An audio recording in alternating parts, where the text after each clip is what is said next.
relish and celebrate those moments, because what is the point of all this work that we're doing if we don't? Because the alternative is that we're just constantly chasing the next thing, the next thing, the next thing. And I can't help but think that that's healthy.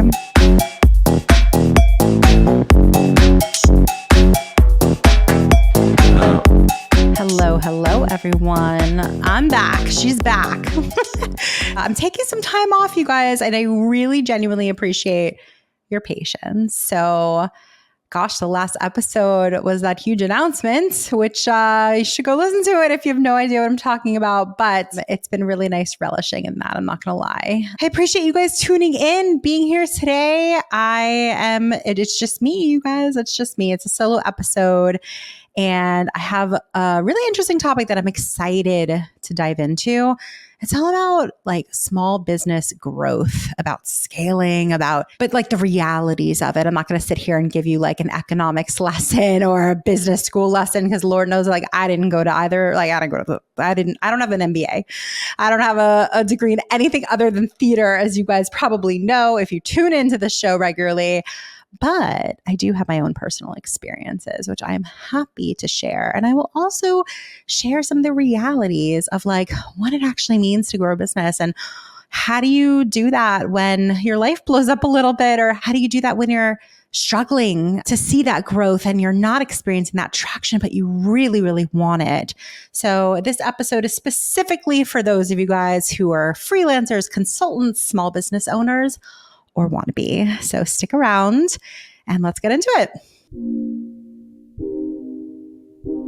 This show is sponsored by Women in Influencer Marketing, better known as WIIM, the best online community for the creator economy. You will meet fellow influencer marketers, you'll meet brands, you'll meet talent agencies to talk shop, get hired, and even find a mentor. When you become a member, do not forget to check out all of our incredible resources. For example, we have dozens of masterclasses from the top voices at TikTok, at YouTube, award-winning agencies, and women who are paving the way for us all. So if you want the chance to network with a who's who in influencer marketing, check out what it takes to become a member. Make more money and have fun doing it. Visit iamwim.com/join. That's iamwim.com/join today. And I so look forward to seeing you more around the community. All right, you guys. So like I mentioned, today's episode, I just want to talk all about business growth and scaling, and like specifically in the creator economy, and specifically for those, if you're like me in any way and you just constantly have this desire to do more and get things bigger and better, and like, oh my God, are we ever satisfied? The answer might be no. I don't know. I feel like later in my life, I hope that I get to the point that I feel that satisfaction. I could just like chill the F out. But for now, and this is me chilled out, by the way. You should have seen me in my 20s. Oh my God. Yeah, I had like 3 separate calls today, you guys, that were on all separate topics. They were supposed to be on completely separate topics from each other, completely separate topics from this conversation, yet they all ended up circling around the future of WIIM and, you know, their respective business growth. They're all small business owners, and I love having these conversations. Like, I can have them all day, every day. I think I mentioned on this podcast that I, this past year, joined another organization. It's called Entrepreneurs Organization. I joined their accelerator this year. And like, I was like, yeah, I'm going to go to like business school, basically, from going through their accelerator, and I love it. Like, I love having those conversations. I love deep diving into both mine and your business, because I'm going to learn so much talking about yours just as much as mine. Anyways, we got into it. We talked a lot about different things, but it just got me thinking. I'm like, the universe is obviously trying to tell me something. The universe is telling me that amidst this like new chapter in my personal life, let's start thinking about the future and like the next steps for WIIM and just in business. Like, cause I also have a consultancy. So we're talking about a lot of different things, but I think like fundamentally, without getting into the specifics of my business, so I want to relate this to your business or the potential business that you're about to launch. I see so many of you having those conversations. Like, what does that entail? And like, what does that look like? So first and foremost, for those of you who have not launched your business yet, but want to or scared of it or whatever the case may be, freaking do it. Freaking do it. Because what I'll tell you is the following. Someone asked me today, they were like, and when I had a full-time job, I'm used to making a couple $100,000 a year. Shoot it to me straight, Jess. Is it possible to make that much working for yourself? And she gave me a list of like the types of services she would offer. And I'm not like 100% type person. I'm like 99% sure. But I told her, knowing her, 100%, like 100%, you can make that much. And you should be making more too, because of course now you have to pay for your health insurance, you got overhead, you got expenses, blah, blah, blah. But like the short answer is yes. And here's what not enough people talk about, at least in my circles within the influencer marketing industry, is that like the potential, the earning potential is so much greater when you're an entrepreneur than if you're waiting for somebody to just like hand you a raise to pay you XYZ. I can tell you because I've been on both sides of it. And I was, my first job in entertainment, I was making $26,500 a year. Yes, you heard me right. That was not 50 years ago. That was like 15 years ago, maybe even less than that, in New York City. And oh God, I remember the day when they're like, all right, Jess, you're going to get a raise to $100,000. And I was like, oh my God, I'm so emotional. 6 figures. 6 figures today is not what it used to be. Like they used to make such a big deal. Like you are a boss if you make 6 figures. I mean, let's be real. Like, I don't know, maybe living in other places, like that can go a lot further. Living in New York City, it's like you're not living that glamorously, making $100,000. So it's like, what can you make? I'm speaking. Okay, so a couple things. Number one, working for yourself, you could easily make hundreds of thousands of dollars a year. And what I sort of want to impress upon her as well is like, as an entrepreneur, you also have control over where your money is spent, right? So like maybe your first year you take home nothing because you have a lot saved and you want to invest back into the business, and it makes so much more sense to do that, right? But conversely, if you're like, all right, the first year I literally didn't pay myself a dime, and now I want to start with a couple $100,000 a year. You could do that. But then the next year you're like, all right, like I want to take home $300,000, $400,000 a year. And if the money is there, like you have control over how it's spent. So like, maybe you cut back on this and the other and you put more into your bank account. Like you have the ability to do that. You have so much more control over your business and your income. Because when you're hustling and working for somebody else, how often do you really feel the positives from that, like the benefits from that? If you're in sales, you feel it. If you're in any other role, you get a pat on the back. But, money talks, right? So if you're talking about like straight dollars and cents, then yeah, working for yourself, you have more control over that for sure. But also, I don't know about you guys, but like no one ever handed me a goddamn thing in life. And so, waiting around for somebody to first see my potential and then see my progress and my work product and then have the budget for it. So by the time I like actually get compensated for how I think I should, so much time has passed and I'm like, I am past this. So I love the freedom that comes along with working for yourself. And I love the flexibility of being able to say like, this is where the dollars are going. It's investing back in my business because my business is going to grow if I do that. Or if you're like, I'm buying a house or I'm getting married this year, whatever the case may be, and you want a little bit more in your pocket, like you have that control. Okay. The potential is there, you guys. The potential for growth is almost limitless. But here's the part that trips up many people in the creator economy in particular. Many people go off on their own into a service-based business. So by that, I mean, they're acting as like a little agency, their own agency. They're acting as a talent manager. There are tons of solopreneur, I'm making up words, opportunities within the creator economy and where they're service-based businesses, which is fine. But I have learned so much this past year in that accelerator that I'm in, which is, I had a bunch of people in my group for that accelerator who were really struggling in their service-based businesses. And we're talking about fundamentally how, generally speaking, service-based businesses it's a grind because you're always chasing after that next sale, that next customer.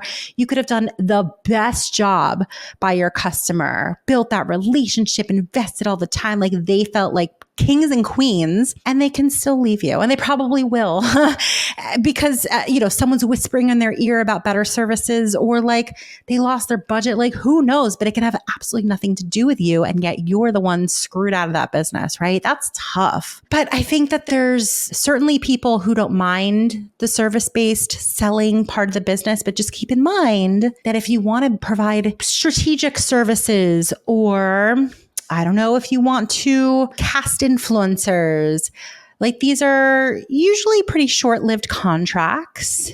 Ideally, you would renew and renew and renew them. But I like to think bigger. What do you offer that nobody else does? What do you offer that could happen, that the services can be performed beyond yourself? Like, can you make a process? Can this be process oriented, and where you can train like 10 other people to do what you do? Or are you the product? And again, like, no shame in that game. Like if this works for you, then fine, but just know that there is going to be more limited potential because, well, you're the product and there's only one of you.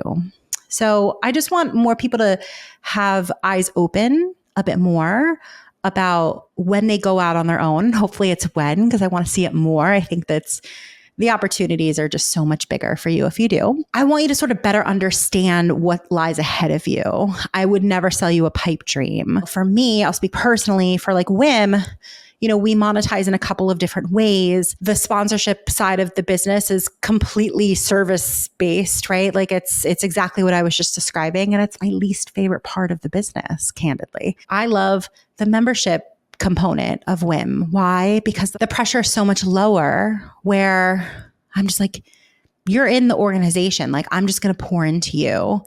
And I'm also going to check in with you and see like, how can I help you? And everything is the nature of having a community or a group of people or a cohort or a membership, whatever you want to call it, is that you always have to have a pulse on what the people within that community need from you. But I really enjoy that like natural flow of energy. I sound so hippy-dippy right now, but it's true. Versus a deadline. I gotta like produce the thing. It's gotta get the measured results. I like those I was gonna say I like the intangible sort of things that I can give, but we've gotten people jobs. Like if that's not tangible, I don't know what is. Like I think the distinction is the initial sale, recurring revenue. If there's anything, okay, here's a good one.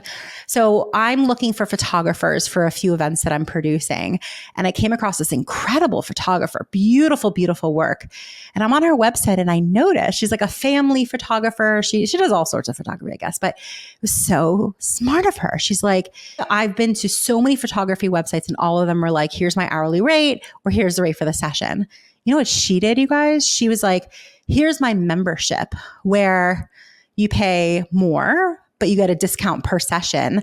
And over the course of 18 months, we'll have X amount of photo sessions. And it's so smart for like families, for example, who are like the maternity shoot and then the baby shower shoot and then, the 3-month-old shoot and then they're 6 months old. And like you have that kind of that guaranteed revenue. And that's certainly not a business that I would ever imagine somebody doing something like that. But I was like, dang, that's so smart. Like you can do that in any sort of business. Like there's very few businesses where there's sort of like this retainer model, like lawyers, I don't know how, but they still get away with requiring a retainer before you start working with them, where it's like, I'm paying you before we even start working together. And, I'll give it back to you if it's unused. But like, just the concept of having a retainer is really antiquated. And I don't know, it's old fashioned. I wouldn't say it's antiquated, but it's certainly like older type of deal, like scenario that I don't see very many industries doing at all. But like, let's bring it back because if enough of us do it, it's freaking nice to be able to have that cash flow and not be able to chase payments, right? But I'm getting ahead of myself. Look, my point that I really just want to impress upon you guys is when it comes to building something, to think about 5 years down the road, which is 10 years down the road, which is like the opposite of what most of us do. When you're building something, you're like, okay, I got to incorporate, or I got to sign up as an LLC, or I got to open a bank account. I got to do, like, don't get me wrong. Like, I'm real about that. There's so many things that need to happen immediately, or like step 1, step 2, step 3 before you think about 10 years from now. But here's what I can say is that when you're doing those things, even those immediate things, make those decisions thinking that you're going to be huge. Don't create a business thinking only about like the next step ahead of you. That's one lesson that I have definitely learned over the years of creating like a few different businesses. So think big picture. Assume that you're going to have a team of 100. And the decisions that you make in terms of like, I don't know, the CRM that you're going to get, or the accounting software that you're going to like get, like, don't cheap out, or don't use a Google sheet, like, how would 100 people be able to use it? So you got to like think big, but your future self will 100% appreciate you. Quick question for you guys. How much do you love redlining agreements? Yeah, me too. Let me tell you about our latest sponsor called Caveat. So Caveat with K is an AI-powered contracting platform that simplifies and automates your contracts. It'll hugely improve the way that you review partnership agreements. So if you're a media company or an entertainment company or a management firm, it's a must-have tool. Look, sometimes you do need to hire a lawyer, an expensive lawyer nonetheless, to work on an agreement because it's over a certain threshold, and a good lawyer can be invaluable. But what about all those other partnerships, those other contracts that are for $5,000 or even like $1,000? That's where Caveat comes in to support you and your team through AI to process your contracts to gain a competitive edge through data-driven insights and automatic AI-driven red lines. It's game-changing tech, and it's founded by 3 brilliant women. So you know why I'm out here supporting it. Get time back in your day because Caveat will help you with the part of your business that may be your least favorite. So head to our website. It's iamwim.com/caveat for a completely free trial. That's iamwim.com/KAVEAT. I hope you guys love it as much as I do. Another thing that I want to talk about is just like the human element of this all, which is, let's say you have a business already and you're like, God, like, I feel like I'm doing everything I can to grow this thing, but I feel stuck. I don't know about you, but like, that is one of the worst feelings for me when I'm like depressed, or when I'm like super anxious, or just like feeling really uncomfortable. Usually there's some aspect of my life where I feel stuck. Like, even if I'm making the littlest bit of forward motion in life and business, whatever, like I feel good. But the second I get stuck and I'm making no progress whatsoever, not even like a 1%, change, it's the worst. So I really empathize for those of you guys who are in whatever business you're in, whether it's a service-based business or whatever it is. And you've been trying all these things and you feel like you're just like, I feel like I'm out of options. What do I do here? Here's what I'll say to you guys. Number one, sometimes growth isn't a constant thing. And I think that like we all work on social media, on the internet. And so like usually Instagram account, like the numbers are always going to go up, like for the most part, even if it's 1 a day, 10 a day, whatever it is. But like we're always seeing growth in aspects of our life and our work. So when it comes to our business and we're not seeing any growth, maybe even when we're seeing decline, it's like really concerning. But I just want to remind you that like that's a lie. The lie is that everything in your business is going to continue to constantly grow. And that's just not the case. It's okay to have a flat year. It's not great to have a year where you're declining, but use that time to say, all right, when the economy bounces back, or when we retain that client we've been working towards for months, like be strategic about utilizing some of that downtime to figure out maybe it's not going to be immediate growth, but I can see this in 6 months. I can see this in a year. There's so much pressure that we place on ourselves and societally as well, that the growth has to be constant. And it's not true. Like, that is a lie. Like, so many businesses don't have that. And, the rate of growth, like, we get greedy, it's like, oh my God, I doubled my business last year.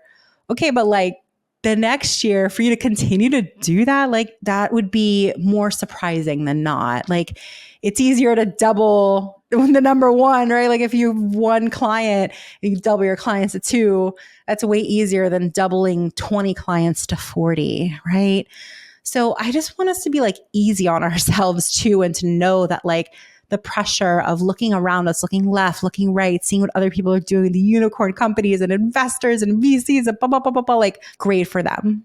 But a lot of the times, I'll tell you, having a peek behind the scenes in a lot of those instances, like, is smoke and mirrors in a lot of those cases too. So don't trust everything that you see.